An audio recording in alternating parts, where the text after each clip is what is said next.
What's good, folks? It's your boy ADazzle. This is the new show, WrestlXtra. Yes, WrestlXtra. We're going to come to you with the weekly happenings of WWE. We'll look at AEW. Some people don't even know what AEW is, but we'll tell you exactly what it is, what's going on, and all of that. And I'm here with my boy, the WrestleManiac himself, Mekz. What you saying, boy? How you doing? I'm very good, sir. Pleasure to be here. Looking forward to breaking down everything every week. We are going to be live eventually, and I can't wait to get out everything that's going on in the wrestling world to the people. So, yeah, very happy to be here. Yeah, man. And so, as Mekz said, we're going to look to do this every single week. We're going to look to go live eventually. And to give you a little bit of a background as to why we're doing this show, yes, it's another wrestling show. But with the platform, one of the platforms that this is going to be going on is an online station called Affinity Extra. Affinity Extra is not necessarily going to be anything to do with sport, definitely nothing to do with wrestling. But we're going to introduce wrestling to people. We're going to introduce wrestling to a lot of people who maybe, used to watch it when they were younger and don't know about it so much now. So, we're going to take it easy. We're going to take it easy. We're not going to fill people with all the jargon and all of that. But at the same time, we know we're big wrestling fans and we can't hide that. So we're going to go in the same way. We're just going to take it nice. Just take it nice for now. 100%. So, Mekz, tell me what's going on. So, we watch WWE. We're big people. We're both what? In our 30s? We don't look I'm 30 this year. Don't age me. Hey. I'm big 35, so yo, I'm right in there. I'm right in there. So we're in our, we're touching 30. You're touching. I'm in there. We still watch wrestling. Why do we watch wrestling? Most of our friends would have dropped off when they were hit their teens and realized it was fake, and all of that. F word. You know what I mean? The F word of the wrestling world. Give to me, I'm surprising you with this one. Give to me your reason why you watch wrestling now. It's a guilty pleasure for me. Obviously, it's the nostalgia of watching it when we were younger, and now we're a bit older. I guess we can decipher a bit more things. And for me, where people enjoy the EastEnders and all other kind of regular stuff that's on TV, this is my EastEnders. This is my reality TV. Right. I can't help but get so immersed and involved in it. The lines nowadays, especially between reality, what's really happening in these people's lives and what they're conveying in the story. My missus always says that, when she's watching, she's always wondering, is this real or is this fake? Is this really happening in their life? And then Vince McMahon is being the guy he is and telling the story out on TV. Right. That's what it is for me. It's just what's kind of encapsulated it all for me. And yeah, I can't get enough of it. Like, I watch everything as much as I can. So for sure. I'll answer the same question as well, man. I watch it for the same thing. I remember growing up watching it with my dad on a Saturday. It was WCW back in the day on a Saturday afternoon. And then I saw WWE. I was taken. I was like, yeah, let's do this. And as I got older, I started to understand the business, how it works, and the background. It's the background part of it that really got me. That's what really got my attention. How it all works, how it all comes together. All the storylines, as you said, and sometimes they're a figment of complete imagination. But I love it when they're storylines that are very close to that real life as well. So sometimes, we've seen in the past where certain storylines fit almost exactly to what's happening with that person's life. At the time in their actual reality. So yes, let's be very real. This whole thing is scripted. We don't use the F word. It is scripted. It is set. It is set. This is what's going to happen. This is how it's going to end. This is the storyline. This is where we're trying to get to. But then at the same time, the wrestlers in the ring, they have to improvise as well throughout the match. So they may know the start, they may know a big point in the middle, and they know the ending. But in between, they still have to, improvise. And that comes with training, years and years of training, and all that type of thing. So you know, just as much as you said, you know, the drama of, say, EastEnders or any kind of soap. But then there's also for those that love, say, kung fu movies. Yeah.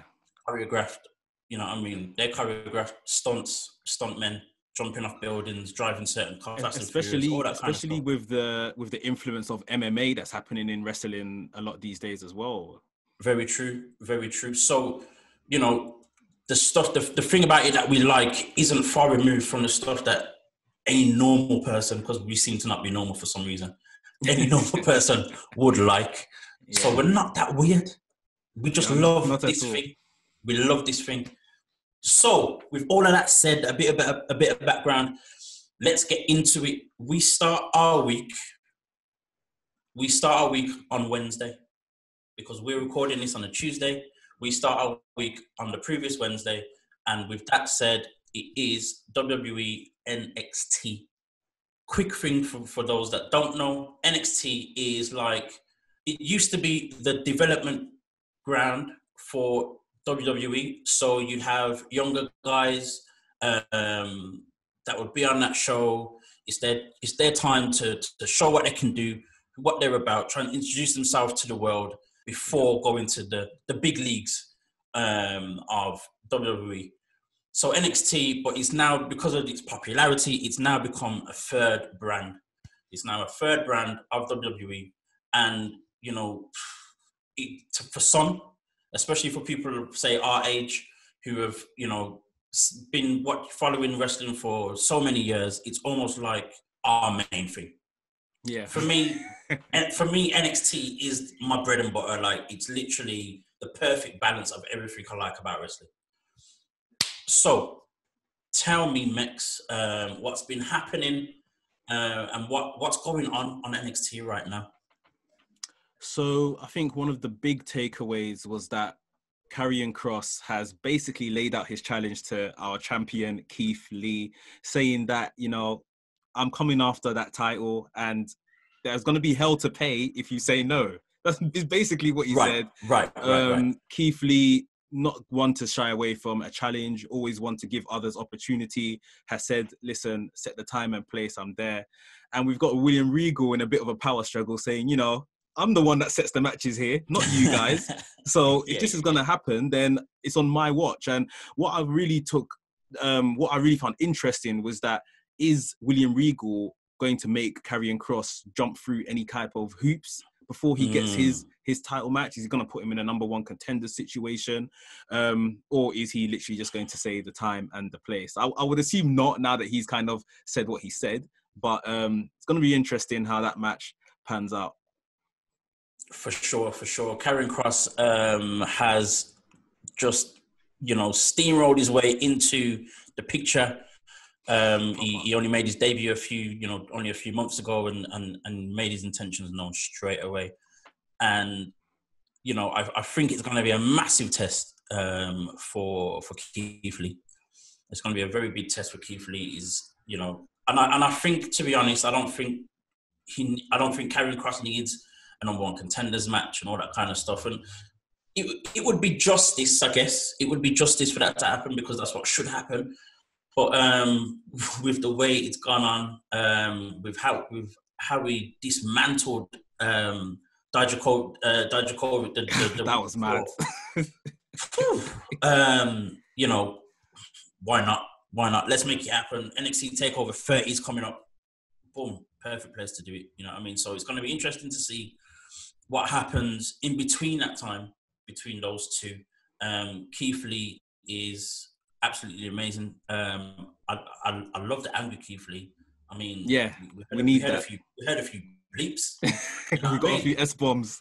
Yo, whoa! I was like, and he did it twice. I was like, ah, yeah, back you know to what back. I mean? So let's go. That one's looking very, very interesting. So that's for the NXT Championship as well. That's for the top brass, the top belt ring in NXT, man. So yeah, man, that's gonna be super interesting to see what happens with that. Also, as well, on NXT, we've had the NXT Tag Team Champions Imperium kind of, you know, doing their thing. You know, It's good to have them back. They've been off TV for some time. That's very true. And they've come back with, the same gusto as, and superiority that, that they left with as well. But they've upset, Undisputed Era, who are all kind of just, like little babies right now because they've got nothing. They used to have everything. Every single championship. Everything gone. Everything gone, as we say over here. Everything gone. So they're after something, and they attacked Imperium after their match. What do you think? What do you think the end goal is? Because obviously, the tag team championship isn't. It's not the top championship, and only 2 out of 4 of them can hold it. What do you think is going on? I don't think Undisputed Era are going to win. I think it's just putting the tag team championship just back where it used to be. The tag team title division on NXT, in my opinion, is kind of missing right now. There used to be so many strong contenders in there, and it's a bit light at the moment. So much so, that's why, Imperium are actually like a NXT UK act. They've kind of come over to give it something. And I don't know. I think Imperium will retain, but where they then go from there, I don't know. I think Undisputed Era are kind of spinning their wheels until that main roster call up at this point. I really think if you remember back to when Undisputed Era kind of came together, they attacked Drew after a takeover after he retained his title. And I'm thinking, should they run that on SummerSlam? Drew retains against Randy Orton, which we might get onto later, and then Undisputed Era show up and it's 2 for 2 basically. Because I don't think they have anything left to do on NXT. They've done it all. Yeah, this is true. So Adam Cole's won both the North American Championship. He was the first winner of it. He obviously held the NXT Championship for just over a year. So he's done everything. Was Roderick Strong? Roderick Strong was one to... He was North American champion and tag team champion. And tag team champion. And then obviously you've got Bobby Fish and Kyle O'Reilly who have been tag team champions as well. So as you said, man, there's not necessarily anything left for them to do. So I think, as you say, I think they're biding their time a little. And then SummerSlam would be the perfect place for them to make themselves known on that main roster for sure. What else on NXT can we look at? Can we talk about? So we're warming up. We're gearing towards the North American Championship ladder match, which is going to be at TakeOver 30. At the moment, we've got Dexter Lumis in the match, and we've got I always forget Bronson Reed, thick boy. He's in the match. So it was interesting because we had Johnny Gargano, Roderick Strong as part of Bronson Reed's match, and Finn Balor was part of Lumis's match. And it's like they're kind of leaving the old guard, so to speak, behind, pushing these new stars forward, which is always good. I do still think the match probably lacks a bit of star power, just to make sure people are, watching it and stuff. But North American Championship ladder match is going to be mental. This is NXT. So I remember the first ever one, like you said earlier, that Adam Cole won. One of my favorite NXT matches of all time. Like, I just sit down sometimes and watch that while I'm eating because it's just so, it just grips me every time. I always find something new in there, which I didn't see the first time. Like, Right. Match. It's not going to be as good as that, I don't think. We're not going to have Ricochet in it, Adam Cole, but I do think we're still going to get a brilliant match. I think, as you said, you mentioned about there's not really any star power, and the likes of Finn Balor, Johnny Gargano are kind of missing from the mix, losing in their respective triple threat matches. I don't know how many people are supposed to be in the ladder match in the end, but I have a feeling that some of these five, guys that is it 5? I think some of the guys that have lost in their previous matches will probably end up in it somehow. There's not, 5 that I can think of without leaving out, Gargano, Balor, and Roderick Strong as well. You know what I mean? Yeah. So it's going to be interesting to see how it all works out. As you said, let's go back to that first NXT North American Championship ladder match. you know, you had people making debuts. You had Ricochet making his debut. EC3 making his debut. Velveteen Dream was Velveteen Dream. Adam Cole was Adam Cole. It was just an absolute crazy match. Like, so for anyone that's listening, you don't really watch wrestling or haven't watched wrestling, listen, go and look for NXT North American Championship ladder match. Just, that's it. If you don't like or want to find out more about wrestling after that, just don't bother. Just, you know, there's that is the match. That is probably the modern day match that would get anyone interested in wrestling. All day long. Absolutely amazing. Start was NXT. Oh, we forgot to mention as well, Isaiah Swerve Scott. Mate, absolutely amazing guy. He is currently I think he's trying to, you know, go for that Cruiserweight Championship at the moment. Yeah, so he's proving to Santos Escobar that he's worthy as the champion. Yeah, man. He had a great match with Jake Atlas as well. Jake Atlas is phenomenal, man. Phenomenal guy. Their match was great. And yeah, man, Swerve won his match. So now he's kind of like, look, I'm here. I'm coming for that championship. Let's go. Let's go. And he then on 205 Live later on, he was in a tag team match with Tony Nese. Him and Tony Nese have kind of had a rivalry, but for some reason they're kind of working together. It kind of feels like that whole Cesaro Sheamus thing, and then they're going to turn into this perfect tag team and blah blah blah. And they work well together. They work very, very well together. But I still think it's, you know, they're kind of trying to find their feet a bit. Obviously, they went against Escobar's Delgado del Fantasma. Legado del Fantasma. See, listen, Spanish is not my language. You know what I mean? But that group is great as well, man. Raul Mendoza, a very what's the word? He's great, but he's missed, man. He's, you know what I mean, underrated. Yeah. Under the radar. Sure. Under the radar, like that's exactly what he is. Under the radar. And then you've got Joaquin Wilde, who I've always loved from way back in his Impact days. Yeah. Always loved DJ Z, Zima Ion back in the day. That's what it was, Zima Ion. I love that guy from day one. So to see him in the WWE is great.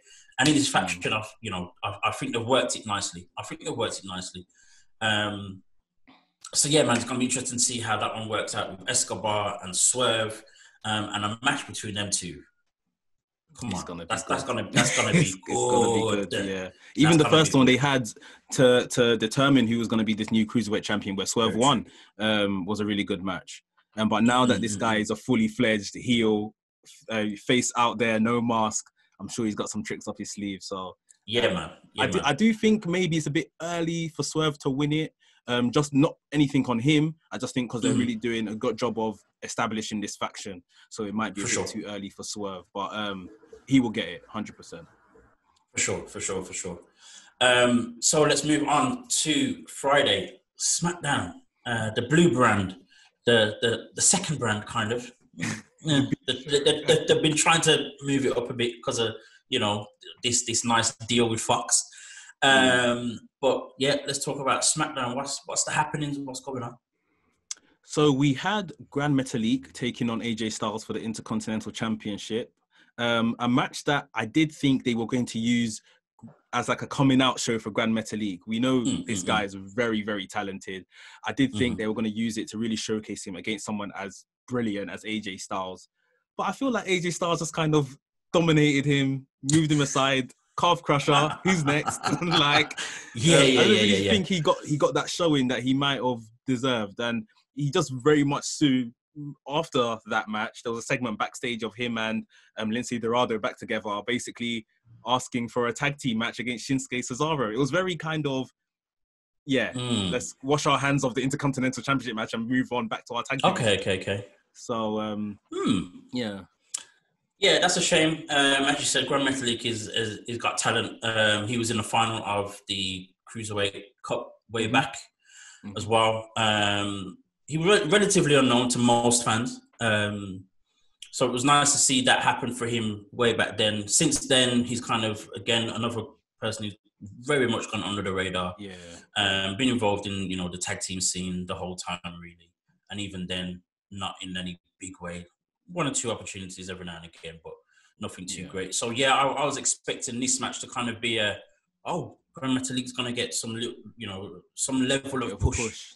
Yeah, you know what I mean? As you said, showcase his talent a little bit more against, let's say, the greatest who probably ever stepped into the ring, AJ Styles. Very, That's very brilliant. True. You know what I mean? Absolutely amazing. I think, you know what, when I was talking about loving wrestling and kind of getting into the way it all works and all that kind of stuff, around that time was when I started seeing a lot more indie wrestling. So in the UK, we had the wrestling channel for about, 3 years, if that. If you watch the wrestling channel, you're seeing AJ Styles on it, everything. And I fell in love with that whole style, him, everything about it. And then obviously he was then on Impact, TNA back in the day, now with WWE, and he's been, amazing as well in there. So yeah, to see Grand Metalik against AJ Styles, I thought, boom, let's go. Grand Metalik, get a push. But as you said, man, it was, a bit of an anticlimax. Good work. Yeah, and then, as you said, they moved on to wanting to go for the tag team championship. So, bit of a waste of time almost, which is a shame, which is a big shame. But yeah, so that was that. Talking of tag teams, and the great tag teams of WWE currently is, I wouldn't say no more, but kind of, in the back. 2 of the 3 guys are injured. The New Day, quite possibly the best tag team of the current era of wrestling. 6-time champions, or is it 7? 6-time champions. 8 times. Oh my God! See, I've lost count. It's that many times I've lost count. Yeah. So they've been the great hope of, I guess, even for black fans of wrestling as well, like ourselves. Yeah. But the one guy that I know we both love and want to see make it big on his own, whether that be still with them beside him or literally on his own, is Big E. Kofi Kingston last week or a couple of weeks ago kind of gave Big E his blessing almost. Kofi Kingston's now injured. We've got Xavier Woods, who's injured long term. So Big E's kind of, he's on his own. If and button, whether he's allowed to or whether we should respect his boys and hold back a little. But Kofi's like, bro, go for it. Go for it. This is your time. Finally, the WWE are listening to me. Yes, me. Making up noise for the last however many years, talking about how Big E should be, a champion and blah, blah, blah. Yeah. Whether they're pushing him to that specifically, we don't know yet. But, they're making a point of him, having his singles run. And he took on a former champion in The Miz. You can make of that what you will. I love The Miz. Former champion. I love The Miz. I love The Miz. I've rated him. He's for his mic skills and all that kind of stuff. He can still hold his own, which is great. But for him to go against Big E, you're like, come on, we know what's going to happen. We know what the outcome's going to be. It was a decent match. It was a decent match. Obviously, John Morrison tried to get involved as well. Another guy that I'm an absolute massive fan of. The guy is John brilliant. Morrison is bro. You know what? Actually, let's go back. I remember your take on. I think there was a match with him and Riddle. Yeah. I was mind blown because I don't think when he had his first run, I wasn't watching too much at that time. So I knew of him, but hadn't really seen a lot of him. And then I know he's been in Impact since, Lucha Underground, other places. And then when he came back, I was like, another old guy they're bringing back to kind of save the product and that. But I knew he could go because I'd seen him in ladder matches and stuff before. But then when I saw that match against, was it Matt Riddle, I think it was? It was Matt Riddle. Yeah, it was Matt Riddle. Jesus, I thought, man, why is he in a tag team? Like, bro, this trust guy, me. the parkour stuff is brilliant. Like, trust me, bro. He's so talented. He's crazy. Like he's got everything. I remember way back when it was when he was in Eminem. You know, with Mercury, great tag team, absolutely amazing look to them and all the rest of it. They were doing great stuff. Then he moved on with the Miz, and then, you know, the character kind of came out even more with what they were doing with the skits and all that kind of stuff. And they kind of really started that whole, you know, that whole kind of meshing of the world of wrestling and the world of the internet and podcasts reality and stuff like that as well. Yeah. And reality and all that kind of stuff. And they made it work brilliantly. Obviously, like you said, he went off and he, you know, did other things and stuff. Didn't really do anything. Well, won Intercontinental Championships. Didn't win, you know, World Championship or anything like that. Which, to this day, still frustrates me. But he's back. I don't know whether it's too late, because I don't know whether WWE are going to take him to that World Championship push again at all. But to see what he did in that match with Riddle was just like, guys, why, as you said, why is he in a tag team?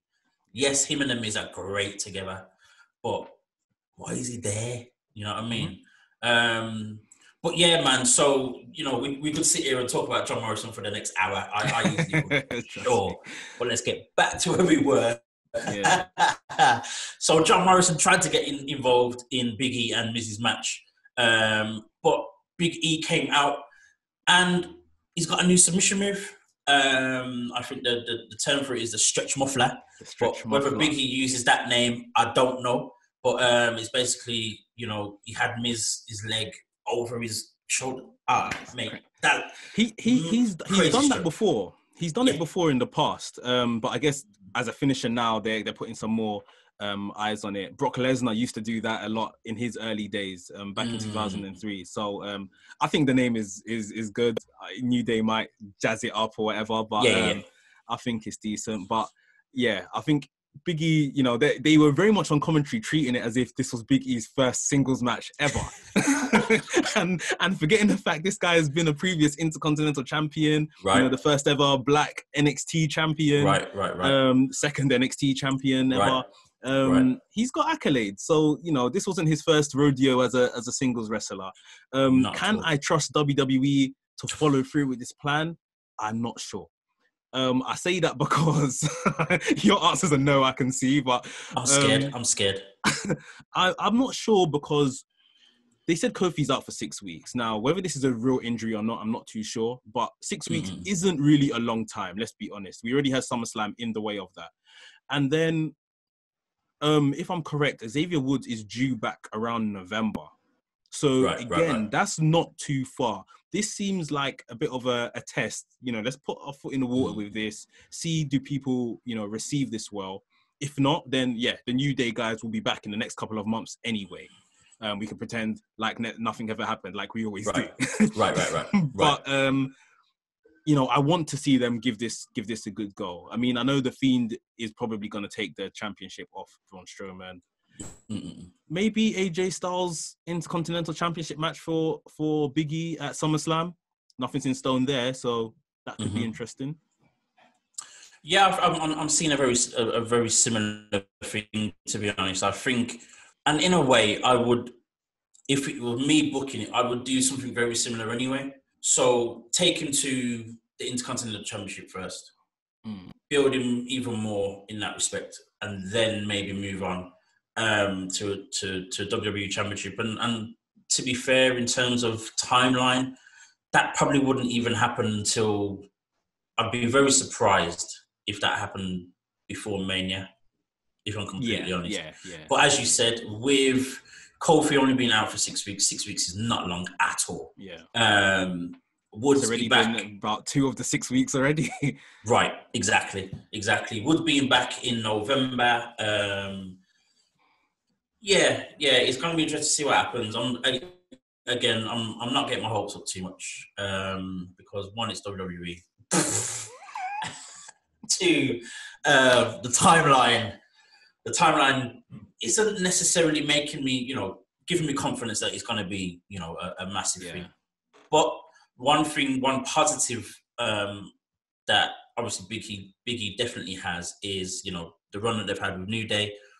Biggie was, as much as it was Kofi that went on to win the WWE Championship and had a great run with that. For me, Big E is kind of the life and soul of the New Day.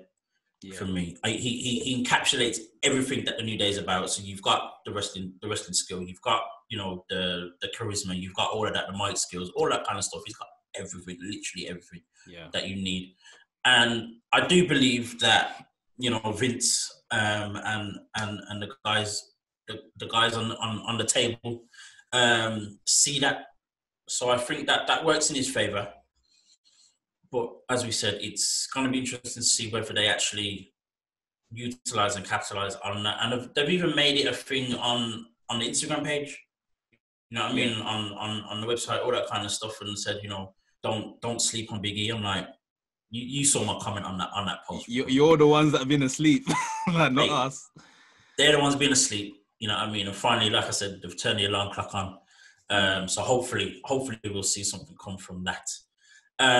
Moving on swiftly, again, another topic we could talk about for forever with Big E.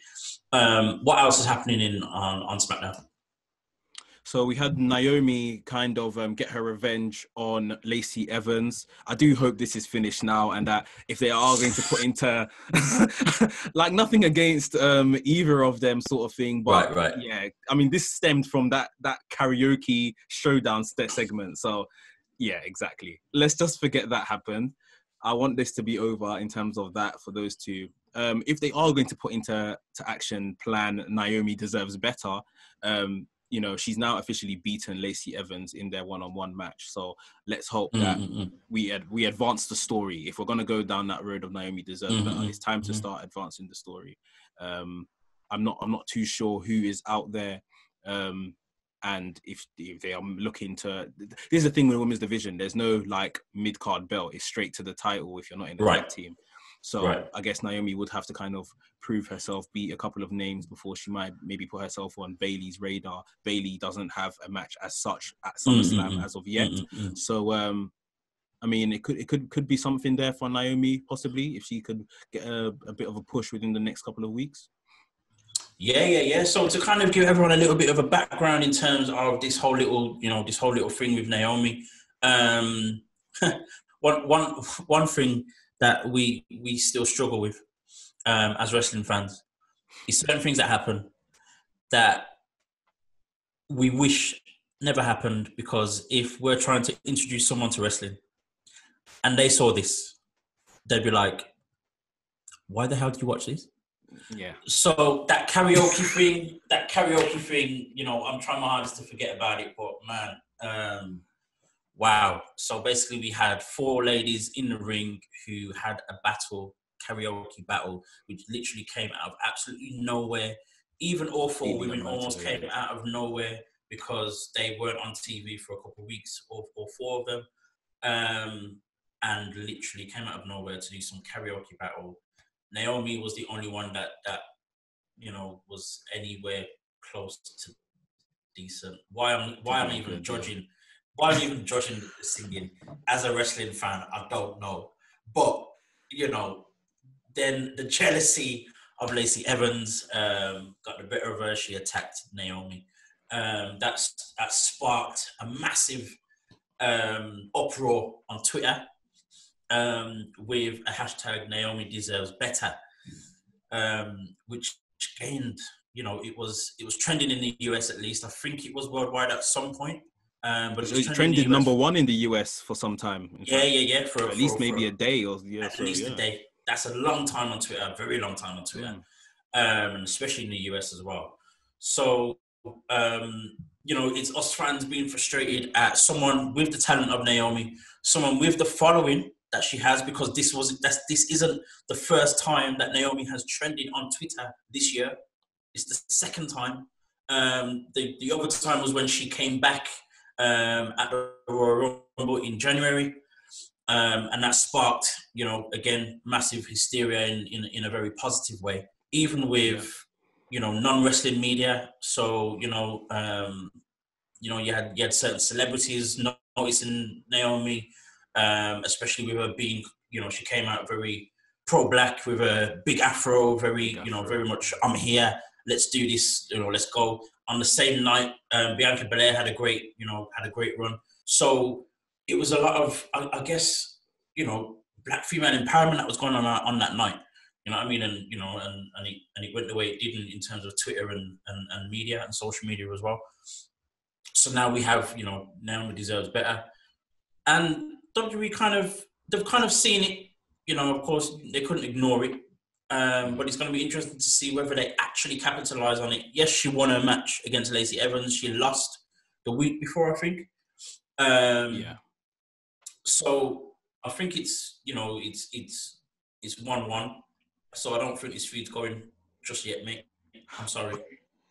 It's not going anywhere just yet. Probably another week, 2 weeks, at least one more match to determine who is, the better of the two. Or maybe that's the SummerSlam match. Oh, no, don't say that. Oh, no. I was going to say, hopefully, that match will determine the SummerSlam contender. Hopefully. That is Naomi. Right. And hopefully that's Naomi. But you never know. I mean, as much as there are a good number of title bouts within the WWE right now, to easily fill, the SummerSlam card, we do still have to have one or two matches that, are not for a championship. Let's hope that's not one of them. Yeah. Hopefully that's not one of them.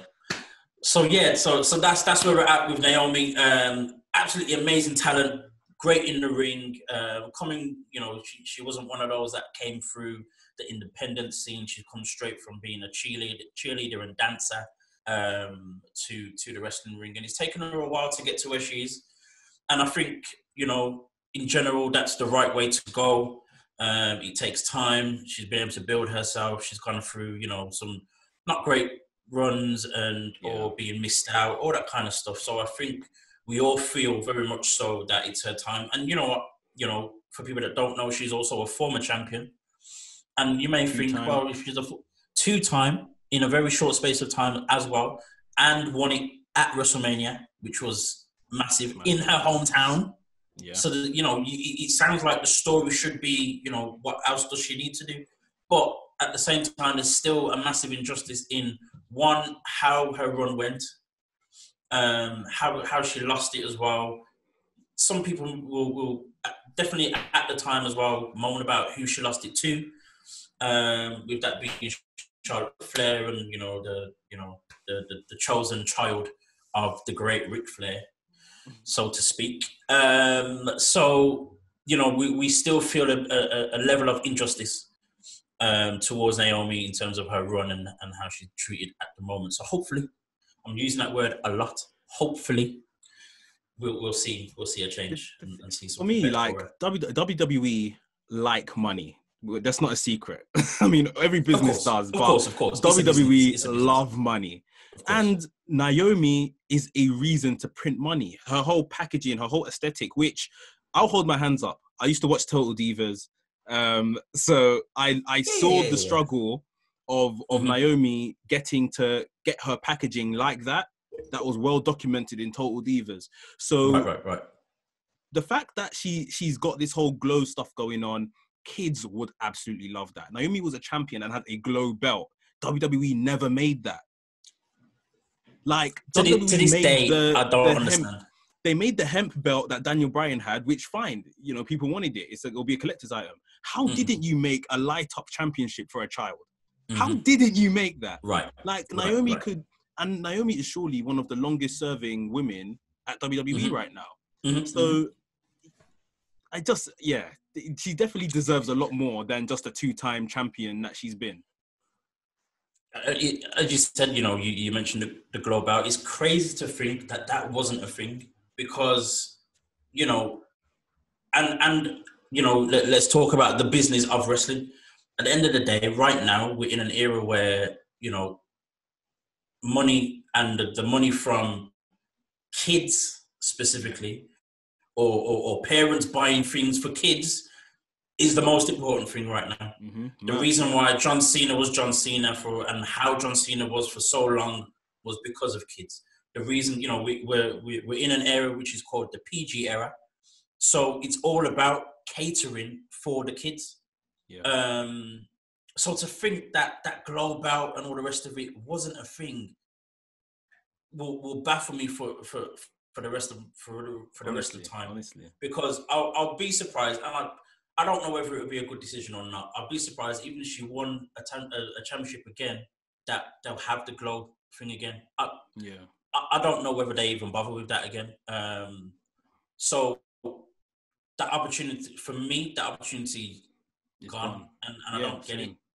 And again, let's talk about, you know, the power of the fans, or the power that we should have as fans, in terms of when we're talking about one person, that generates money, because then you focus on that person, the merch comes, the t-shirt sales, as you said, the kids then buy into whatever and all that kind of stuff, and boom, you know, the New Day are the New Day because of merch sales. Let's be very real.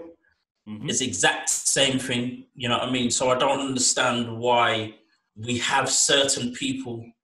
We have Booker T, who in response to the Naomi Deserves Better, had a few things to say that didn't go down well with a lot of people, saying how you have to earn. Mate, if someone is trending on Twitter for a positive reason, how much more is she supposed to earn? That is the way you show that she's earned it. That is validation right there. You know what I mean? The whole women's revolution came about because the divas deserve better. Right. That Kofi Mania, another hashtag. Kofi Mania. Another hashtag. Like, it's been done before. So, I mean, Booker T, I understand where he's coming from. I think the delivery was extremely poor.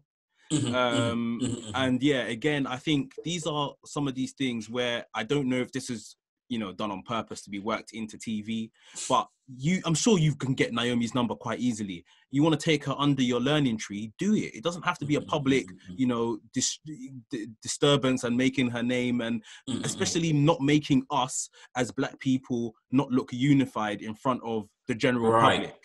That doesn't need to be done. Like, Booker T of all people, like, his story is something as well, you know, like right. The layers upon layers we could go into when it comes to, you know, just that interaction or that opinion of Booker T in turn, and the subject matter, with it being, you know, female, Black female, you know, Booker T himself going through what he had to go through to get to where he was, and I said this in a, you know, on a post or comment on Instagram at some point, that if the whole social media thing was about when he was doing his thing, that same sort of thing would have happened for him ages ago. You know what I mean? That same kind of, how come Booker T isn't getting his chance? And, you know what I mean? That frustration and that energy would have been there for him for sure.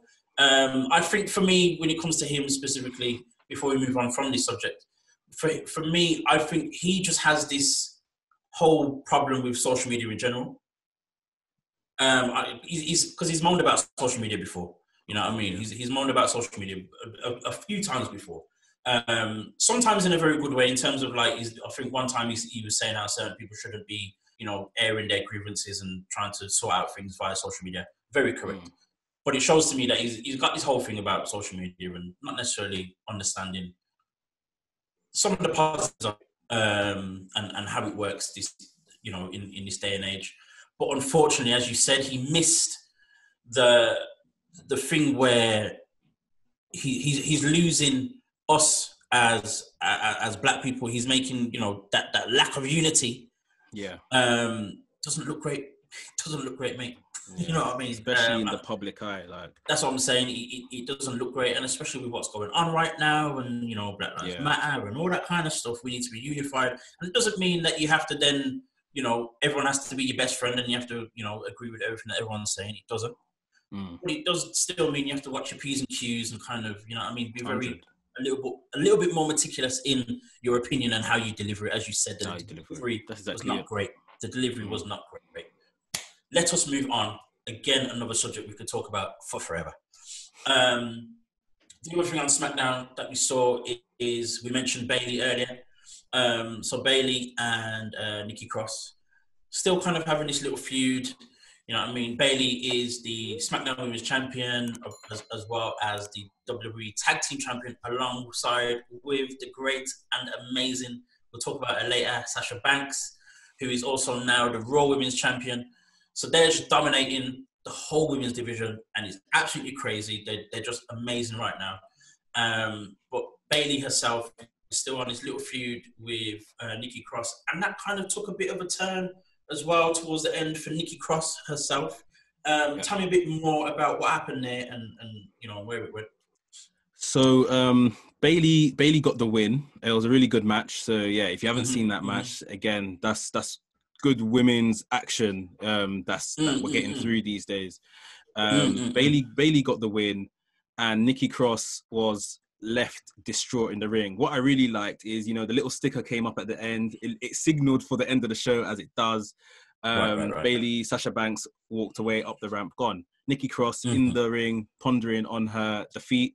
Alexa Bliss, her mate, her tag team partner, trying to G her up, you know, don't worry, let's go, everything. Nikki Cross not having any of it.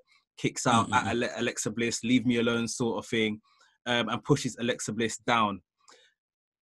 Sounds start going off in the arena. The lights start dropping. Anyone that's been watching, you know, it's time for The Fiend, who made himself present. And it's been really interesting now that they're actually getting Alexa Bliss involved in this storyline where, I mean, they did the Extreme Rules a bit, where Braun Strowman on TV in the last couple of years, Alexa Bliss and Braun Strowman have had a bit of a thing, a bit of flirty moments here and there. And now it's almost like The Fiend is using Alexa Bliss to get the attention of Braun Strowman so that he gets his SummerSlam match for the Universal title. Right. Of course. It's going to be interesting to see how this one works out. As you said, you know, there's the friendship of Bliss and Strowman. They had a great run. They had a great run in the mixed tag team tournament a few years ago, which was, you know, their chemistry was brilliant. You know, big Braun Strowman and little Alexa Bliss. The tiny Alexa Bliss. Little Alexa Bliss. On the shoulders of Braun was great, was really good. I wanted them to kind of work on that a little bit more coming out of it as well. But they didn't, but it was fine. It wasn't too bad. Braun's gone on to do what he's doing, and, you know, he's the current champion and stuff like that. The last time we saw him was drowning in a swamp. Yes, I said that. We're watching wrestling and a guy was drowning in a swamp. Yes. So we haven't seen him for a while. So it's going to be interesting to see what they do, because my thing is this.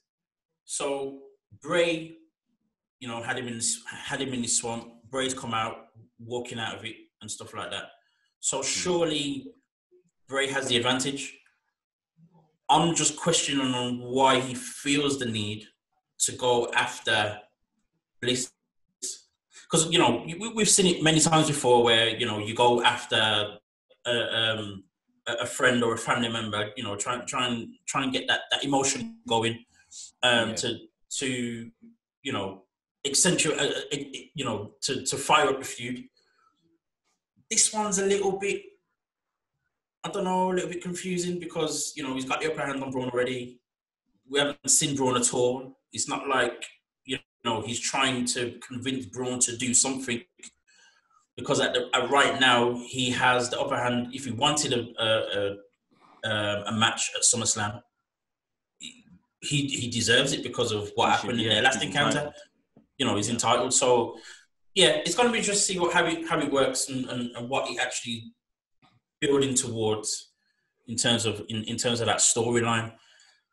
And you're 100% right. In my mind, you're 100% right. Go on. And that's exactly why I think there's more to this, and that Alexa Bliss might be getting like some type of full-time position within the Firefly Funhouse or with The Fiend or whatever. Because, I mean, they're using her to maybe bring out Braun, but he's very much entitled at this point to a title match. I think maybe, I don't know, this whole story with Sister Abigail with Bray Wyatt. It comes and goes, and she's sometimes a real person and sometimes a spirit or something like that. Sometimes been him dressed in women's stuff as well. Yeah. I think especially through Nikki Cross and Alexa Bliss now kind of falling out as well. This might be pushing Alexa Bliss into another storyline. So yeah, I think she's got a bit to play in this the Firefly Funhouse. I guess we'll see where it goes, but yeah. Yeah, as I said, it's going to be interesting to see what happens. There's ways it can go, you know, either way and stuff like that. But yeah, we'll see. And the final thing we want to talk about when it comes to Smackdown is we had a heel turn. We had the King, and you know what? I'm a fan. I like Baron Corbin. I've said this multiple times. The King, Baron Corbin, doing his thing. He went up against Drew Gulak, and after the match, Matt Riddle came out to help his friend Gulak. And then our little friend, Chad Gable, because I refuse to call him by that other name that they go by. Chad Gable, okay, we'll say Shorty G, that's what they're calling him. But Chad Gable came out and attacked Riddle. This came after they Corbin and Gable had a bit of an exchange backstage, some talking and whatever else. So it's almost like Corbin's convinced him to see himself differently, and he now wants to follow the ways of the King, which is not a bad idea at all. We can't forget very interesting. Go on. So I was saying we can't forget that there was a King's ransom that was being offered for whoever could take out Matt Riddle. And maybe Chad Gable wants to cash in. It's all about the Benjamins. So it is. It very, very much is. So, you know what? So that's a massive incentive. But to see Chad as a heel might be good for him. A guy that is crazily talented. Absolutely amazing talent.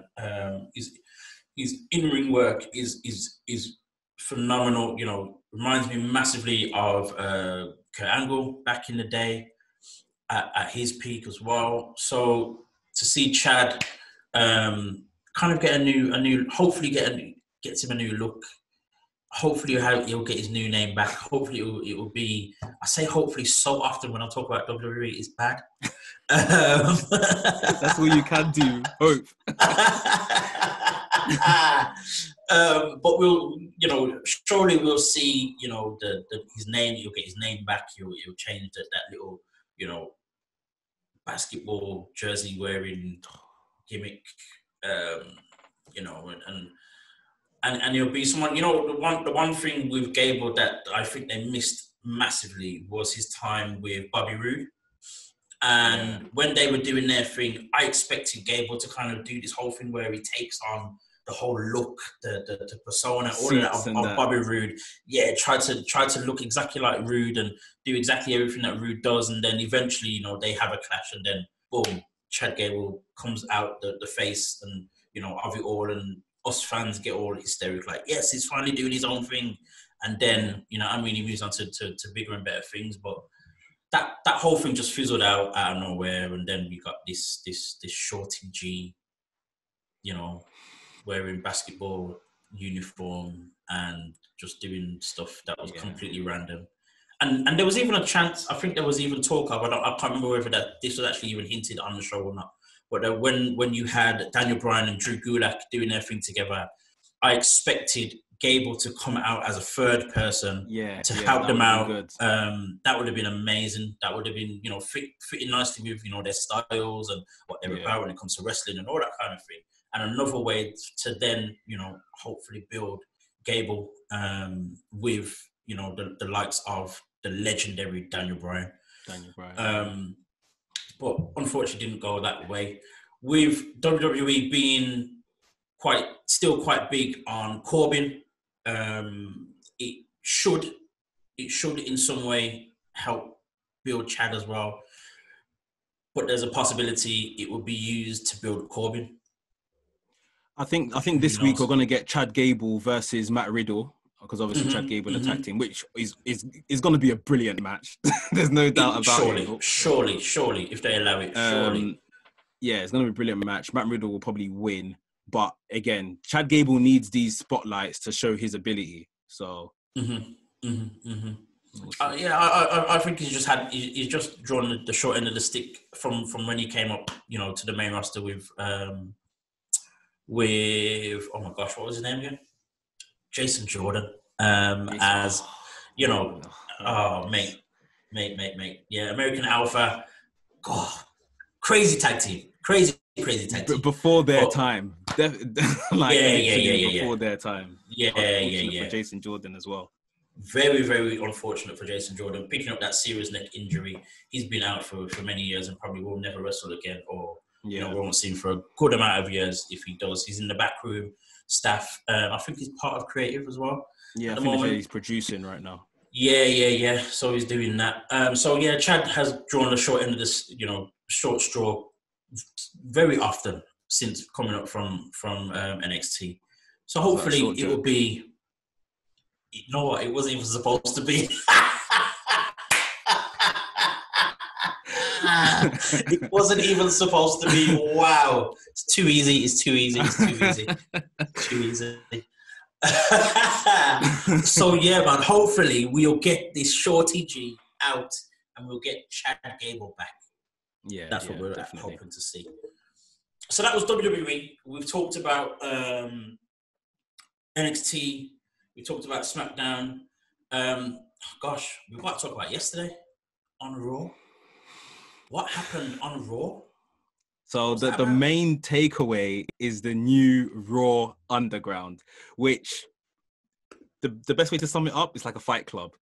The aesthetic is really dark, dingy. There's no ropes. There's a ring, but there's no ropes. Everything is just black. The referee in all black. And everyone just kind of screaming emphatically at what's going on in the ring. It's like a winner stays on situation. If you get into the ring and beat your man, the next one comes in. Right. You had basically the Raw debut of Baba Tunde, if you remember, the massive guy from NXT. I think he's now going under a new name, Dabakuta. Don't quote me, but I think that's what they're calling him. Okay. He looked massively impressive.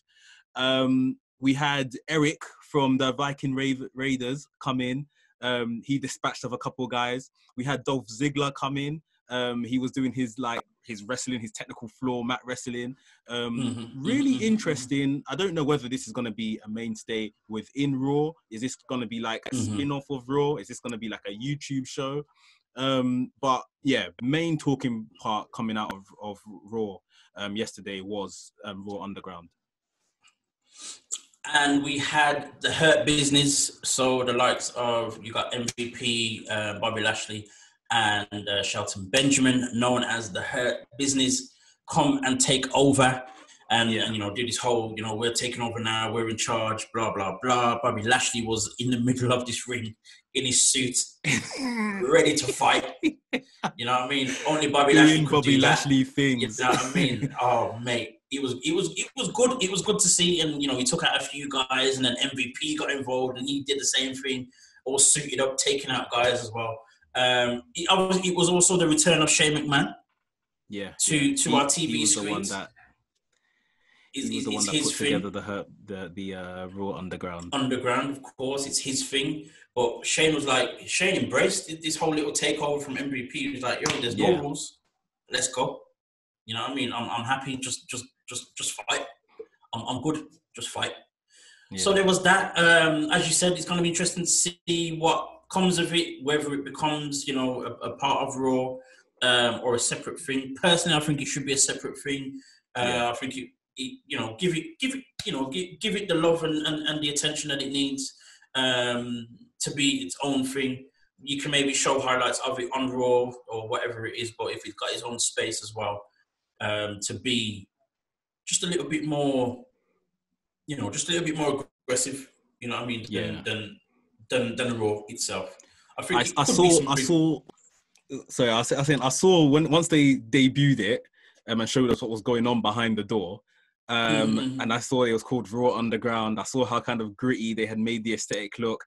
I thought, this is them answering, okay, we get the PG stuff, And then this was going to be a grade above that. It's going to be more aggressive. Right. Like we had women dancing in there, like exotic dancers in there as well. I thought they are going to make this their 18 plus wrestling show. Hopefully, that's what I was hoping. Like I say, we'll see where they place it amongst the rest of their programming. But really positive start to. Yeah. I think, as you said, that's the word I was trying to find. The word gritty. I think if it's if it's got its own space, it can be left to be a lot more gritty, a lot more in your face, a lot more. They don't care. Let's just go through it. And I think MVP and Hurt Business fit perfectly into that whole thing. So yeah, man, it's going to be very interesting. Speaking of MVP, he is no longer the holder of the new United States Championship. He never was. Yeah, he never was the champion, but he had the nice shiny new one for a few weeks because Apollo was injured. Apollo was injured for a few weeks. Had to take a bit of time off. He was injured that bad. He had to self-isolate for a few weeks. So Apollo came back, and they had it out for with the older United States Championship belt, and they had it out to determine the current and real United States champion. Apollo won, which is good to see. He's now holding the shiny new belt, which the belt's nice. Yeah, I don't think there was any reason to really change it, but the new one's nice, thankfully. So it's nice to see to make money. Of course. To make money, sell new replicas.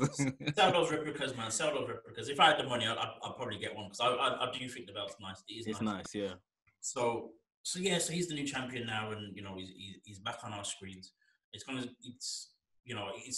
see. It's nice to see because he's getting his push now. He's establishing himself a little bit more as someone in the forefront and not just the guy that enhances someone else because he's, again, another person who's got crazy, amazing talent. He's got the strength. He can move like a cruiserweight, and all that kind of stuff. In ring, he's phenomenal. So it's good to see that as well. Keeping on even with the Hurt Business, we had, I think Shelton Benjamin holding the 24/7 championship. 24/7, yeah. That championship, I don't like to mention it too often, but that championship there, in a triple threat match with Akira Tozawa and his ninjas, and and R-Truth, as well. Fun, a little fun match and stuff like that, and that's great. And you had the ninjas come out and do their little thing and whatnot, and get beat up. That's their thing that they do. And Akira Tozawa came away with the 24/7 championship. What's your take on the 24/7 championship, on these ninjas, on all of this stuff? I like Akira Tozawa. I think he's a good talent. He can obviously do the comedic stuff very well as well. I wasn't when the ninjas thing started. Maybe it's a couple pay-per-views ago now. Knowing WWE humor, I was thinking, okay, now you guys might think this is me being a bit too, okay, whatever. But I was thinking, is ninjas some inside joke for another word? Because this was right in the center of when all the Black Lives Matter stuff was really kicking off a couple months ago. All of a sudden, there's 5 or 6 black ninjas. When has Akira Tozawa ever been a ninja? Ninjas was just kept being said, and I'm sorry, I couldn't help my mind going there, thinking, is this WWE having some type of inside joke for what's going on with the Black Lives Matter stuff? It might be a bit far-fetched to some, but you know what? That's where my mind went at the time. You know what? To be quite honest, I refuse to believe that that's the case, but at the same time, it's not silly to think that being a possibility. Right, the timing, the this, that, and all the rest of it, coming out of nowhere. They also showing during a segment with the Street Profits, who are both black, and all that kind of thing. They're making a big thing of oh my gosh, the I was about to massive, say, you know what? The big ninja. Yeah. The big ninja. You can substitute that word ninja for whatever you want. The big ninja. And the joke is, I also know that two of the guys who have been the ninjas for, I think from the start actually, even to now, they more or less use the same people every week, are both black. So it's kind of like P's and Q's. And here's the thing. So, you know, even if it's not, you know, the thing that, even if it's not exactly what you're saying, at the same time, it's still kind of like, where is the person to come in and say, you kind of don't want to do that because it sounds like, it looks like, where is the quality control? You know what I mean? Yeah. All of that. So that's that. It is a bit weird. It is a bit weird. That's where my head went with it anyway. But I mean, going back to the 24/7 championship, it is just a bit of fun. It's like the old hardcore title, apart from we're not really getting hardcore matches. They put it on Shelton Benjamin to make Hurt Business look good, give them some gold as well. And I think Shelton Benjamin definitely deserves the spotlight he's been getting in recent weeks, especially where it does seem in recent weeks that we have been getting a lot of spotlight on black wrestlers as well. You know, Shelton Benjamin came through at a time with the whole Team Angle, Charlie Haas and Kurt Angle thing, when there wasn't so many black talents out there. So we can't forget the work that Shelton Benjamin has put in to get here. And even in the match, he looked brilliant. He towered over Akira Tozawa. When the ninjas got involved, one of the power bombs he delivered, I was thinking, why don't people use power bombs as a finisher? Like generally, because that he nearly put the guy through the mat. Like I never even knew Shelton Benjamin was that big, sort of thing. I really think he's kind of. It's good having him back on TV and found his feet with Hurt Business. 24/7 title is R-Truth's baby, really. Akira Tozawa will run around with it for a couple of weeks now, but it was like you said, it was just a good fun match. You know, Tozawa is now a 3-time 24/7 champion. R-Truth is now what, 38-time champion? 30 something, I know this. You know, we all know, you know, who really owns that belt. But you know, in its inception, I hated the idea of the whole running. You know, you had people running around the ring chasing each other, and changing like about 8. I think there was one night he changed like about 8 times in one night.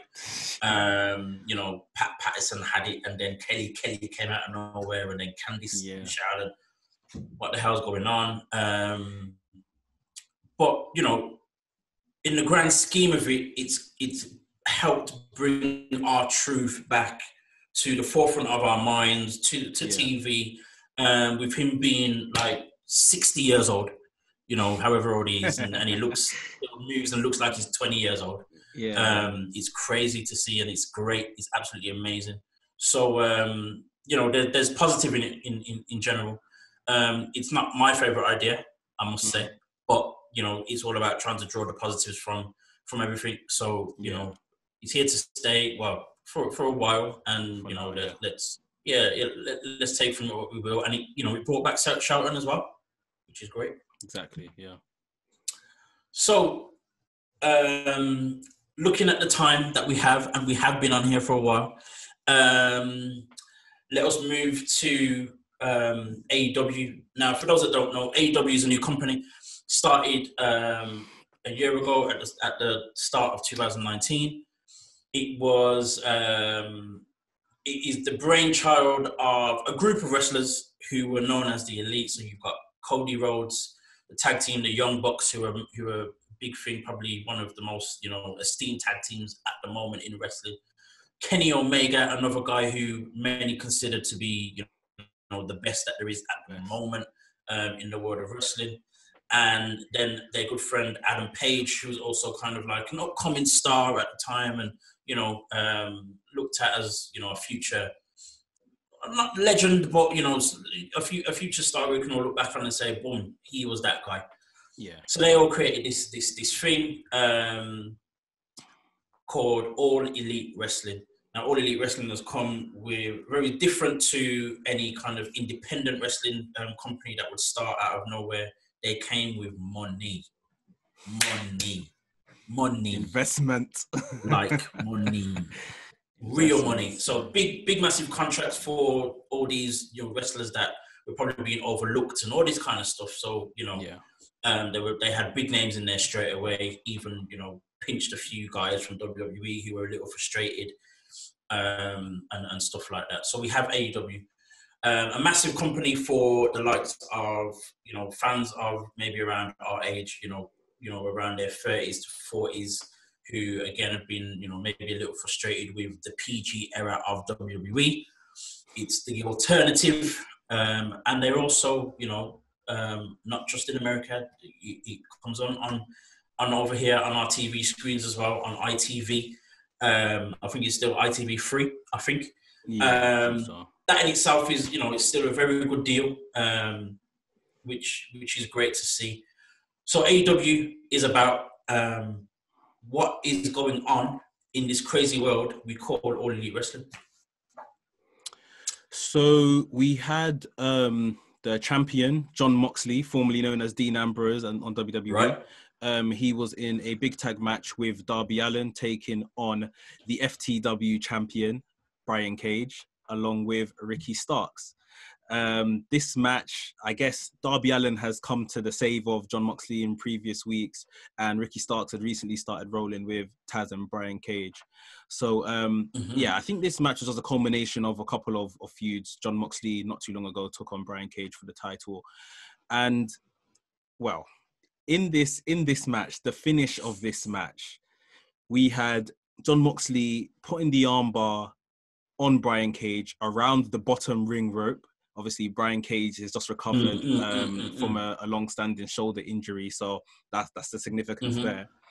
Darby Allin goes under the ring and pulls out a skateboard full of thumbtacks, no wheels. There was no wheels on this skateboard, people, just thumbtacks. Got on top of the top rope. It's more like a surfboard. It was a surfboard with thumbtacks. And he rid the wave off the top rope straight into Ricky Starks' back. And we've seen the thumbtack spots before in wrestling, but this, because he came off the top rope into his back and literally skated off his back, the blood was immediate. Right. And it just went into his back, the tacks, ripped straight through. It was very nasty. He must have braced himself for a long time knowing that was coming. Right. And I saw the pictures and a bit of video of the doctors taking the thumbtacks. Picking them out. Oh, to see that every single time, I don't care who it is, what it is, where it is, that is just, it's crazy every single time to think that any wrestler would put themselves through that just for our entertainment is crazy, absolutely crazy. But that was that. And it was a good match. You had, after the match, as much as Allin and Moxley were tagging together, they also had a little bit of a stare down. You know what I mean? Darby Allin kind of making it known that he wants the shot at that championship. So again, it's going to be interesting to see, where that goes, and still have Brian Cage breathing down the neck of Moxley. And I'm sure Ricky Starks will be, wanting his revenge on Allin in some way as well, for those tacks in the back. Tack in the back. They're probably going to put it on a t-shirt and sell it on Shop AEW. You know what I mean? Tacks in the backs. You know what I mean? So yeah, man, that's going to be good to see. I think that's going to be very interesting. Ricky Starks, absolutely great talent. Brian Cage, is good to see him on a bigger platform as well. And obviously we know, I guess the star power that is Jon Moxley, and Darby Allin is just another crazy talent that still has so much more to show us, in terms of what he can do and what he's about. And he's a great rising star as well.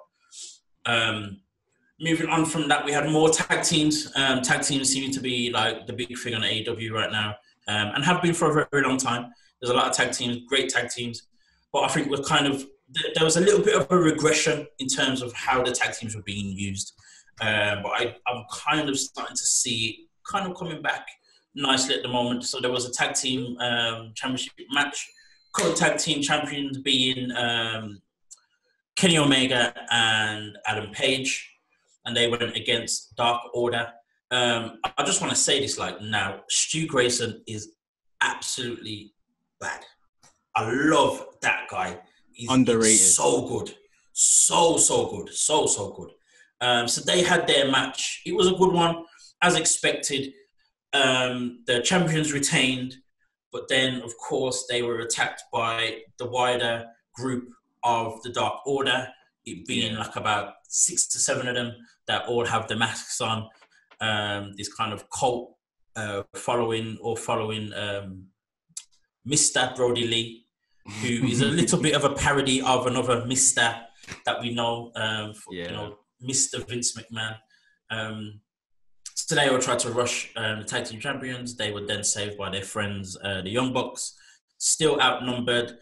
And then FTR, formerly known as the Revival, came in also to help out the tag team champions, which is still quite confusing for the Young Bucks and Omega, because when FTR jumped into AEW, we expected FTR versus the Young Bucks, and that to be the immediately the biggest feud in tag team history. You know what I mean? But they've kind of they're playing the long game. But I'm really enjoying it. I'm really enjoying this kind of for sure. Let's keep our enemies close, but they're not. Let's not attack them, sort of thing. Let's help them. Mm-hmm. Let's do the nice thing. They're making it seem, or at least for now, it is just competition based. Whenever the time does come, we're just gonna have a good old wrestling match. But yeah, there's an underlying story that's, I guess, gonna come out. And yeah, I think, like you said before, the tag team stuff is really massive in AEW. That was their focus, to make tag team wrestling be so big that it could, be the main event of their WrestleMania equivalent or something like that. We even had during the show FTR officially signing their AEW contracts, and they were putting all they got Arn Anderson, obviously a tag team aficionado, to come in and make sure everything in the paperwork was brilliant. We want to make sure that during our tag team matches we have tag ropes and things like that. We want to make sure that the other opponent isn't in the ring for more than 10 seconds. So much attention to detail on how they're treating the tag team division and how seriously they're taking it. And I think it's a perfect way to bring back that focus, or to, as I said, there's a whole load of tag teams that, are seen as good tag teams when AEW started. So you have the likes of Proud and Powerful, even Angelico and Jack Evans. You got, the Lucha Brothers.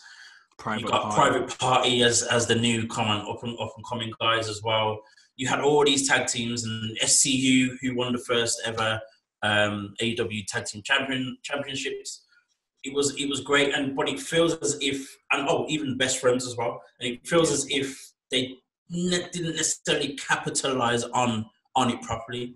To then have FTR, who formerly known as the Revival, and when they were in WWE, they were all about them being a tag team wrestling being the thing, and all that kind of stuff. So for them to come into AEW and to kind of help this, bring it back up to speed is perfect. I think it's absolutely perfect, and hopefully, they will do that justice. And I'm loving, as I said, I'm loving the long game with them, in terms of keeping their enemies close.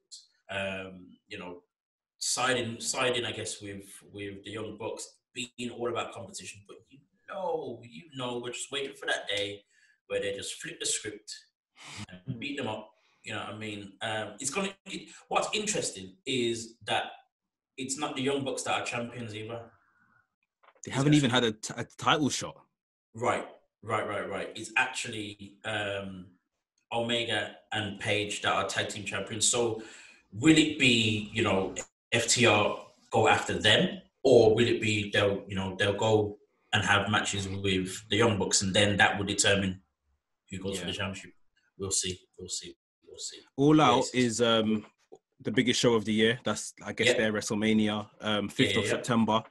And with 5th of September not being too far away from now, I'm pretty sure this match we're going to get this week of FTR and Young Bucks and Omega and Page versus the Dark Order. There's some combustible elements there that make me think that's going to lead to the tag team championship match, whatever we get at All Out. So for sure, yeah. So that's going to be interesting. And again, Dark Order being the group that they are, it's interesting to see, what they're about, where they're going with what they're doing as well. And as I said, Stu Grayson is great. They've got the other two. I can't remember what numbers they are. Evil Uno. 2 and 3. You got Evil Uno doing his thing. He's great as well with his size and what he can do, even as a big guy. But then you've got the other two who came through as like their first disciples. Yeah, 2 and 3. It's the 2 and 3. The way they numbered them is so jokes. It's crazy. Yeah. I think it's 5 and 6. Yeah, because five is a guy who's known as Alan Angels. Alan Angels, that's it. Alan Angels. Yeah. Great talent. Someone I've followed on the Indies for the last year or so, and he's really good. So to see him doing his thing is great as well. So Dark Order, a group to be watched, and again, headed by Brody Lee, and I think Colt Cabana is still kind of he is giving me so much jokes. Still undecided as to what he's doing and where he's going and Colt Cabana's like, he just thinks this is like some group of friends. And every time they're about to do something bad, they just usher him away. And he's like so oblivious to everything. Like, he needs to be in films. Like, Colt Cabana is actually brilliant. He needs his own TV show. Give him everything. Like, he's for sure. Honestly. For sure. The other big thing again, we're still holding on to this tag team stuff, but on a different level. The other thing in AEW is this Women's Tag Team Cup. So there's no Women's Tag Team Championship. There's no Women's Tag Team Division per se. But after Brandy Rhodes and Ali kind of had this weird, relationship in their tag team, they've now come with this, this idea for a tag team cup. And it's quite, as I said, there's no real tag team division when it comes to the women in AEW. So the partnerships are kind of coming a little bit random. Some of them have been drawn from a hat. Some of them are, friends, and it's gonna work very differently, which makes the whole thing interesting all on its own, just to see who is with who. So that's gonna happen. I think the first one was yesterday. Neither of us have seen it yet, so we can't talk about it yet. What I was interested about though was when Nyla drew her her coin or whatever it was from the hat. She got purple. Oh, my favorite color is purple. She was told by the host that purple's been drawn already, and then it was like, by who? Stage left. Ariane Andrews walks in. Now, for those that don't know, Ariane Andrews, formerly known as Cameron in the WWE, right. A bit of a controversial figure. Again, I was kind of getting back into watching wrestling a lot once she was on her way out. So, okay. I mean, just from her reappearing, I knew it was Cameron. I knew it was her. And I literally lost myself when I was like, what is she doing here? I went straight to Twitter and I saw people talking. And there was a lot of negative press, as maybe you could imagine, and you might be able to kind of fill the blanks for myself. But yeah, there's a lot of she can't wrestle, or she had some kind of controversial comments in the past. But I mean, AEW have been working on their women's division. I think, if for anything, she is a name that can come in and draw some more eyes to the product, which is very important. And even with her attitude or her previous attitude, she immediately looked like she's coming in to play off that. So I am looking forward to seeing her in the division. Yeah, I mean, as you said, the saying goes, bad press is good press at the end of the day. I mean? Bad publicity is good publicity. It doesn't really matter where it's come from. As you said, it's going to draw eyes. And in terms of the negativity when it comes to Cameron stroke Ariane Andrews. You know, for a lot of people, while she was in the WWE, you know, they didn't rate her talent wise and stuff like that. She just seemed as while the women's evolution was kind of happening, and we were getting the likes of your Baileys and your Charlotte Flair and Sasha Banks, and you know, kind of coming through, and it was for them, it was about wrestling. Cameron was still one of those, including maybe the Bellas and a few others, one of those that were, most people would see them as kind of more like divas, you know what I mean? Kind the of divas era, yeah. Yeah. Kind of there for as eye candy more than they are as wrestlers and stuff like that. So, you know, I think that's where that bad press would come. I do know of, I can't remember them exactly, but I do know of, you know, the comments or negative comments that she made in the past. I think, I may be completely wrong, but I think it was, you know, for the black community, I think she said something about her relationships and I think I read, and again, don't quote me, I read this on Twitter, so I don't know how credible it is. She said something about she would want to be with a white man to have mixed race kids or something like that. So yeah, a crazy comment to make, no matter what year it was. That definitely couldn't fly today. But yeah. Maybe she didn't make that comment too long ago. To you be know, fair, but no issues with mixed relationships, but it's kind of like, yeah, you don't get into a relationship to have mixed kids. You don't. You don't need to be. You know, certain comments just don't need to be said. Don't need to. Yeah. Of course. So that was that. But again, as you said, it's gonna draw eyes because at the end of the day, you've got Nyla Rose, who is a former women's champion. A talking point all on her own, being transgender and stuff like that, and the things that are both positive and negative that have come from that. With this, you know, with this woman who's come from WWE, kind of, you know, making her return to the ring as well, having the, you know, the attention, negative as it is going to draw eyes at the end of the day. I think they were in their match yesterday as well. So, you know, we'll see. We'll see how it progresses and just how this tag team tournament is going to go, because I'm just really interested to see the partnerships that we're going to see. And some of these ladies allowed to kind of, you know, do their thing together. You know, you've got the possibility of Ivelisse and Diamante together. That's crazy in itself. We've seen, I don't know, you know, we've seen Rashea Chanel and MJ Jenkins has come in as well. I think them two will be great together. Big Swole's looking for a partner. You know, there's who that's going to be, we don't know. It's just like edge of our seat, just waiting for that. Yeah. Hopefully, then as well, that is then mixed with some good wrestling as well with the ladies, and they get to show off themselves again. I wish that they made this. I think it's going to be a YouTube show. Yes, it is. But I really wish, just for the sake of the women's division, they would have embedded the matches on TV. No doubt we're probably going to get like recap sections and stuff like that. Sure. But I think especially the women's division, there's a lot of good wrestlers and not a lot of good characters. Right. Or we need more character out of some of the people. I know they're waiting for the moment Britt Baker comes back from injury and they're just going to slap the belt on her. She's been very enjoyable. She's been amazing. She's been amazing in that wheelchair.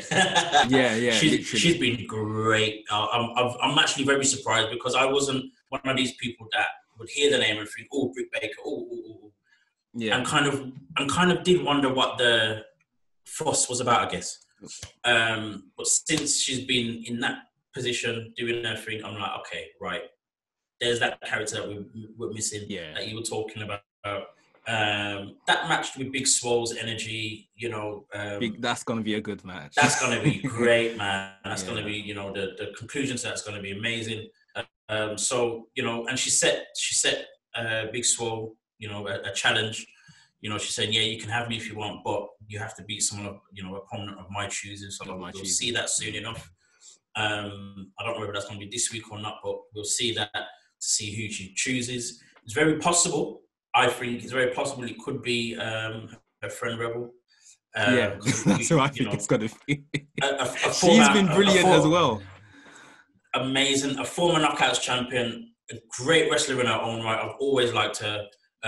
So it could be her. Hopefully then she'll be, part of the division. Her position actually, before she was kind of on TV with Breaker, she was actually doing makeup. In the back, as in backstage for AEW. Yeah. She was doing that. She was doing that for a good few months, for quite a long time. I think she kind of still, in that arena. But to see her in the ring would be great, and I think it would help the division in general as well. Yeah. More talent, more good talent, and more, as you said, more character, which is going to be good. Yeah. Oh, definitely. For sure. Time. You tell me. Let's come off time. What are we saying? Can we still do the superstars, or shall we leave that? No, yeah, we can round up with our superstars of the week. Yeah. Yeah, sweet, no problem. Okay, so let's get into it as well now. So we're looking at our superstar of the week. We're both going to choose someone who we feel, is someone that has done great things in the week. Or sometimes just simply someone that we just want to highlight. We just need you lot to know about that person. So I'm going to put you in the driver's seat straight away, Mekz. You tell me who is your superstar of the week. So this week, I mean, it's been a long time coming, but I'm going to go with Sasha Banks. She's just been doing some excellent work. I mean, for a long time, we thought that she was just going to be, Bayley's number 2. They eventually won back the tag team championship. She's now ultimately, even then, they were still teasing her going after the Smackdown tag team championship, the one that Bayley holds. She then transitioned into being a contender for the Raw Women's Championship, has won that. And I really think that, especially, like I say, in the last week, there was a lot of emotion showed when, I know it was a count-out victory she won the Raw Women's Championship by, but when Bayley ran back from backstage and rolled into the ring and they just kind of looked at each other, all the titles in their hand, and embraced, because now she's legally the Raw Women's Champion. It was just a lot of emotion, and I think it takes me back to when, those guys were supposed to carry that tag team division after the inception of the Women's Tag Team Championships. And through one way or the other, they lost the tag team championships at WrestleMania 35 to the Iconics. Right. And there was a lot that came after that, they were distraught, crying in hallways, on the floor or whatever. I nearly call her Mercedes. Sasha Banks was off TV for a long, long time after that. A couple of, rumors about she's upset with the company, how they've been booking her. She needed a break. And she came back on, and she had a high-profile match at Hell in a Cell with Becky Lynch. Absolutely great match. Got herself back into prominence with Bayley, and it's like, now we are getting the run that her and Bayley should have had the first time round, and I'm absolutely loving it. They're doing some great stuff. I think to maintain the edge, they still need to have that, I still want your belt as well sort of thing, to just maintain that Bayley and Sasha storyline, so it doesn't just get, two high school girls running around with everything, and, it doesn't go down that road. They still need to kind of have some competitive edge amongst each other. But, brilliant work from both of them. So Sasha Banks gets it for me. Yeah, man. Sasha Banks has been absolutely amazing, as you said, where, in what we talked about Naomi before, and people kind of being upset and, wanting more for her. And, we saw that first with Sasha. Everyone making them fuss about why is she not this and why is she not that, and all that kind of stuff. Finally, we're seeing what we want. Yeah. And it's even in a bigger way that we even expected. With her, holding the Raw Championship and the Tag Team Championship. It's kind of like, wow, like, there's nothing more she can do. And, because of them holding the Tag Team Championship, they get to go on any brand that they want. So there was 1 week as well, about 2 weeks ago, where Sasha was on every single show. I think no one else has ever done that in the same week. Yeah. No one else has ever done that. I think Charlotte Flair had done it before. A couple of weeks before when Charlotte Flair was NXT champion. Oh, okay. There was something that Sasha did that no one else has done before on all 3 shows. There was something that she did. I think it was win. So I think it was Maybe. before. I think it was before. It was the week where they took on Tegan Knox and Shotzi Blackheart for the tag team championship. I think Sasha won on every show that week. Yeah. So yeah, that's the thing that she did. So and as you said, the work's been phenomenal, both in ring, on the mic, them two together. He's brought Bailey's charisma up as well, which is great to see. It's just been great. Like, Sasha's just been running things for at least a month now. Bossing it, completely bossing it. Complete, and that's what she is. She's the boss. The blueprint. She's all of that. It's great. Let's talk about my star of the week. So it's going to be someone who is a little bit less familiar with everyone. He's kind of come through in the last month or so, and it is my guy, the absolute Ricky Starks. The reason why I'm saying he's my guy of this week, one, because he's someone that not many people know, and I love to kind of share people like that all the time. But for me as well, it's not just that, but also the fact that he has been on both Dark and on Dynamite for I think about 2 weeks now, maybe 3. He came through as a challenger to Cody Rhodes' TNT Championship, which is an open, every single week it's open to whoever. And Ricky Starks, kind of not part of AEW, came in to challenge Cody, had a good match. This guy has got the most, he's got a great look to him. The charisma is 100. This guy just walks into the room and charisma's followed him like, I want to be with you. You know what I mean? Like, this is just crazy. We got to see him as well cut a promo before the tag team match that they had with Allen and Moxley. And, again, charisma just shining through. To give you a bit of a backstory of where he's come from as well, he was the NWA television champion. A championship that was debunked about at least 21 years ago. So he was the first winner of the new NWA television championship, and he was kind of running things on NWA for a few months. NWA has not been able to really function too well with the COVID thing, so he made the switch to AEW. They signed him, literally the day after his match with Cody. He's been all over the place. He wrestled in Japan for a very long time as well.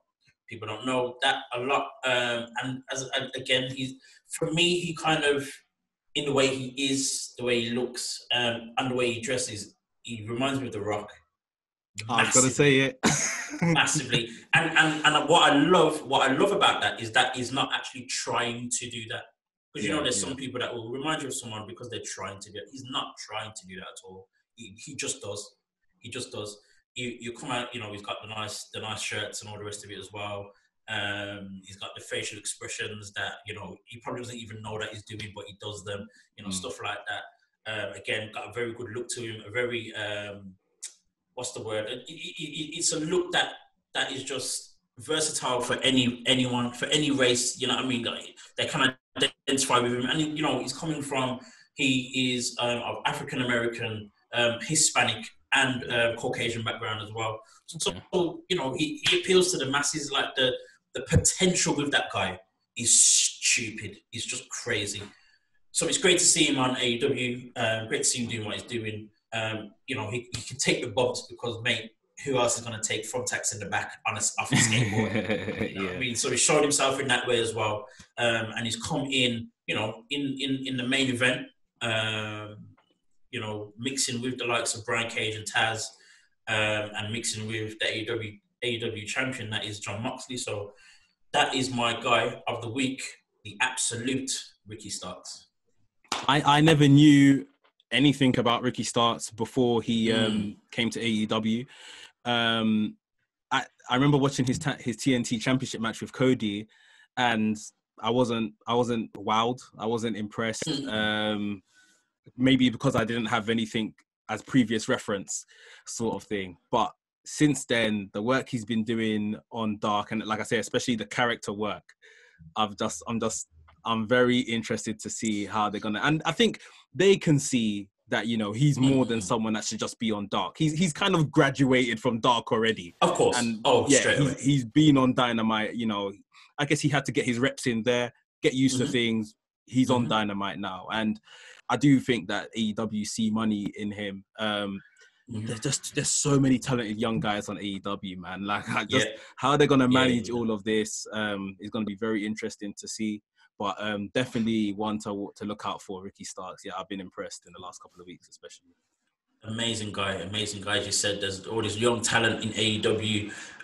So much potential on that, you know, on that show, and what they can do with that company. So, you know, it's kind of like it's there in their hands. They almost, I think they need to kind of approach it just a little bit more about, you know, in a way where they've got nothing to lose. Yeah. You know what I mean? Just go for it. Whoever you think is great, just go for it. Whoever you feel needs to be pushed, just go for it. Don't hold back in terms of where they've come from, what their previous reputation is, whether they're necessarily, you know, high with the fans at the moment. At the time, but if you know, ultimately, whoever it is that they want to push, they will be the stars if done correctly, of course. Yeah. So yeah, man, it's great to see. And again, just interesting to see what decisions are made with AEW and where it goes. Yeah, definitely. So that was our week. That was our first show of WrestlXtra. You'll be able to catch it on YouTube. We'll tell you exactly where that is. It will appear somewhere. You know, let's do the whole on the bottom of the screen or on the side or wherever, whatever. Just follow Black Wrestling Alliance on Instagram. I'm also on Twitter, but I don't really go on there. It's a dark place. I'm an Instagram guy. So, you know, follow me there. Mekz is the WrestleManiac UK on Instagram as well. Yep. Are you on Twitter, bro? You're on Twitter, yeah, bro, WrestleManiac UK again on Twitter, WrestleManiac UK on Instagram, and the video for this will live on my YouTube channel. So that's WrestleManiac UK again. So easy to find.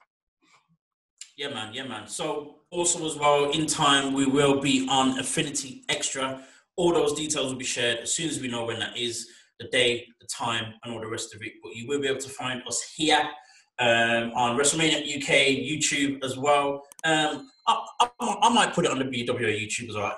Who knows?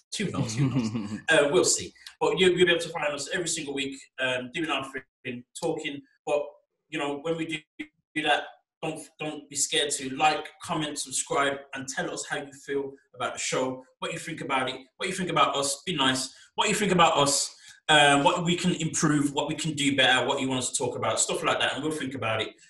Probably won't do it, but we'll think about it. We'll talk about it. You know, let's get it in, bro. It's been amazing. First time we've done this, so let's do it again, man. Hopefully, you know, I'll see you next week. Yeah, same time as next week. Come on.